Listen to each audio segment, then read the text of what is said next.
Hi everyone, welcome back to my channel. I'm Yanifa Yedun, and I will be continuing from where I stopped in the other video, the part 1 of Aje Olokun's video, about the things that I expected of you as a child of Olokun slash child of Aje Olokun.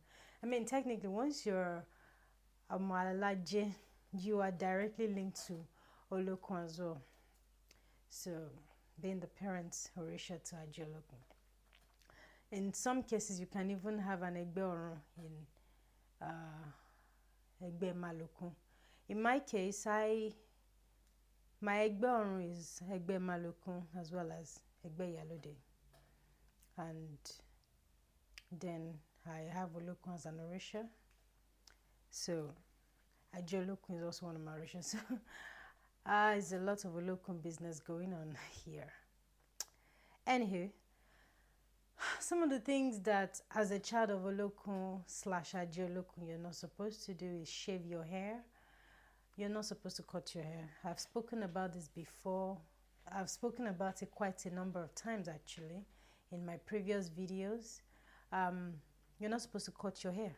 You can't just wake up one morning and feel like shaving your hair.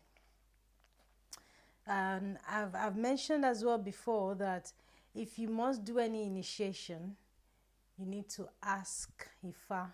Tell the Yanifa, Babalawo, Babalosha or Yalorisha that is doing the initiation for you to ask Ifa if you are allowed to shave your head. Else you'll just be causing problems for yourself. As a child of Olokun, you're not supposed to do that. Olokun's children don't cry. It's part of their taboo. You don't cry. Shaving your hair is also part of your taboo. You know, because you are so, I mean, think about it this way. Your mom, how do I explain this? Okay, we all know that Donald Trump is very cocky, extremely arrogant. Imagine finding his kids crying on the street. How do you think that reflects on him? It makes him look like a weak person, or like he's not good enough as part. Any which way you want to see it, it doesn't look good on him. Another example is the royal family. If you know the royal family very well, you would know that they're very stoic. They don't cry, even during funerals where you'd expect them to break down and show emotions and cry and have tears. They don't, because it's part of their growing up and their upbringing that as a British royal, you're not meant to be found outside crying. So kind of the same rule applies to Olokun's children. You don't cry. It's a taboo. However, if something tragic happens and you have to cry, of course, you're human. You know, just don't minimize it. It shouldn't be too much. Else, your eyes will start hurting you. Trust me, been there, done that. And it's not a fun place to be, you know.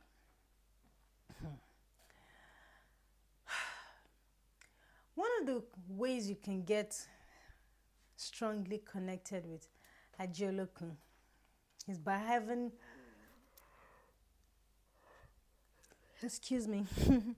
is by having an icon, Aje pot, consecrated for you. In it, you'd have Yaje, the big Aje, it's usually like this big in size. It's called the Yaje, and then the smaller Aje Omaje, and then we have Aje Alate. Aje Alate is not commonly seen or known by a lot of people because that is the art of Aje Olokun and is not common. In fact, I think I'd only seen Aje Olokun, Aje Alate in my one, in the Aje that was consecrated for me. I'd not seen it before. Now, when you have Aje Alate in your Aje, it helps your Aje to be more it has more vibration and energy of Aje in it. Sorry, I don't have a picture to show you. Aje latte is not something. I can't show you the one in my one because Aje doesn't like me putting on camera. I've been warned in the past not to. She warned me herself during the time when I was in trans slash Aje video a few years back, about 3 years ago. Anyway, so I'm sorry I can't show you the one I have. If I can find a picture, I'll probably post it sometime. If I'm able to get a picture of it, I'll post it so everyone can have an idea of what Aje latte looks like.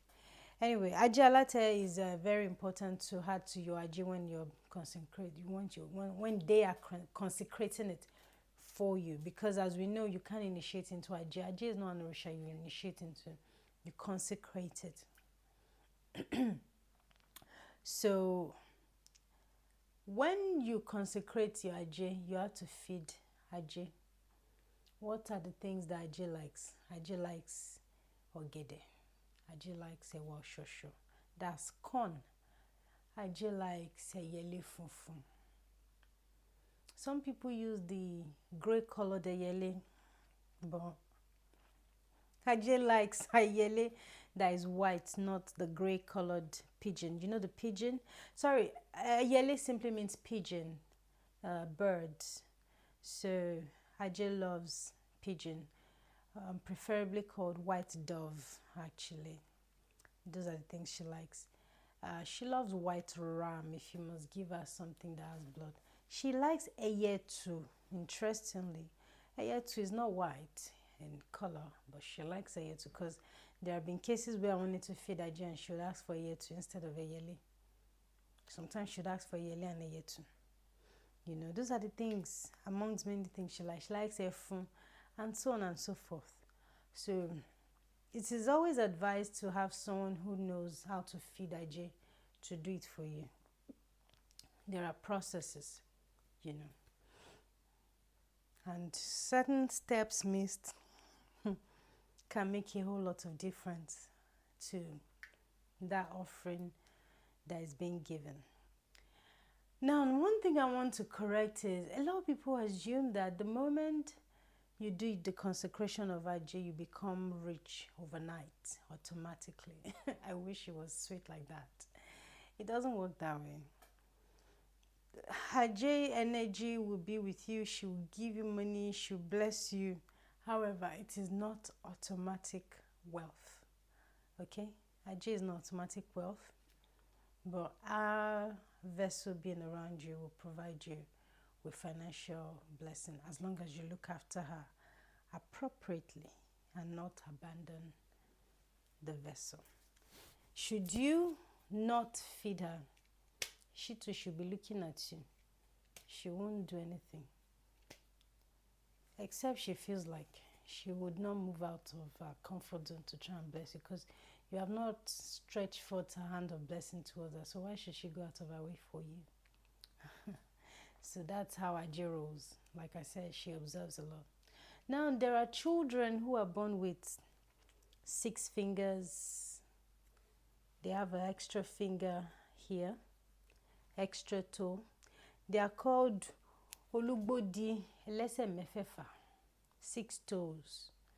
You know, they have 6 toes. Sometimes it is surgically removed. Sometimes it falls off by itself. That is homology because that extra finger is called Aje. When we see a baby that has it, actually I know someone, a close friend, whose daughter had the surgery towards the end of last year. It was quite painful because the extra toe used to cause a lot. It was ready to fall off, but it didn't come off immediately. So whenever we had to carry her, whenever I had to carry the baby, I had to be very careful because any mild graze against it, she's going to cry. So those children with extra toe are homology. Those are also the ways you know homology lateral. So when she grows, those kind of children, they don't go broke. you know, even when things are difficult and for there's financial challenge here and there, they always tend to come out of it easily compared to an average person. They would always find a way. They would always be okay, you know. The bills would be paid, the food would be on the table. They might not have all the luxury, but they would always be sorted out. They would never go hungry. Like, they're the kind of people that 1 minute they don't have any money, and next minute there's money in their hand. Or they are the ones that don't have money, but they're always planning big luxury holiday. And you're like, do you not have anything to do with your time? You're always going on holiday, yet you don't have any money. They're just designed that way, or they're always shopping and buying something. But another important thing to note as Omalaje is that you need to make sure you have good saving habits. Else, the money will come in and the money will disappear. Aje loves it when you save well. In my case, I also have Dada Wuru Yale Yagyoko, the older brother of Shango, as one of my orishas, and that's also the reason why I don't just randomly cut my hair, as well as Shango. So imagine I have Olokun, Dada, and Shango. All three orishas that you don't just shave their children's head. You don't have business shaving their head, you know. You need to know certain things about yourself.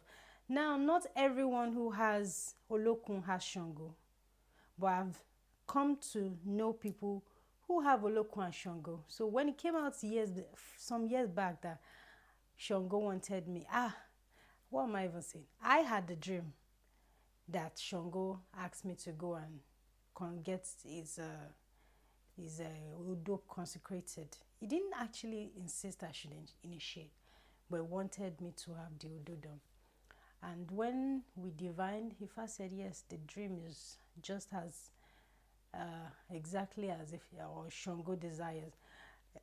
It was around that period I got to realize that Shango and what's his name, Dada, being brothers, are all linked to Olokun, because Olokun is the god of abundance. Aje Olokun is the goddess of wealth. Dada is the bank. He is known for saving money. So all the money of Aje is kept by Dada. Dada is Shango's elder brother.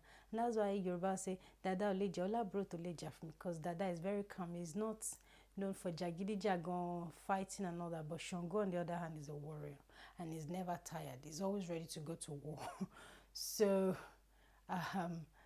they are all linked, you know. So it's very possible you have one and then another one will show up and then another one will show up. By the way, it's not the same for everyone.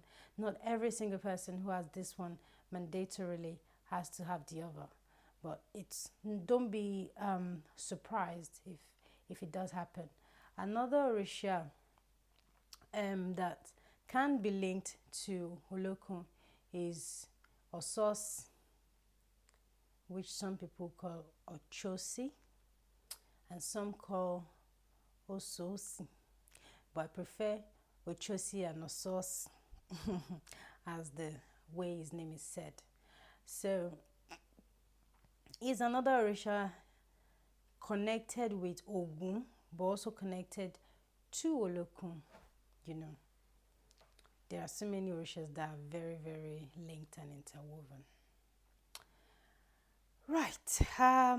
So that is the story of Aje Olokun. I hope you've learned so many things from this video, not just for the entertainment purpose, but to actually learn something about the orishas and how they relate to us and their energy flowing through us, being their children.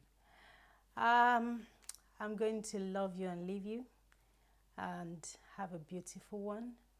Make sure to always come back on the channel to learn new stuff. Stay blessed. Take care of yourself. Tada.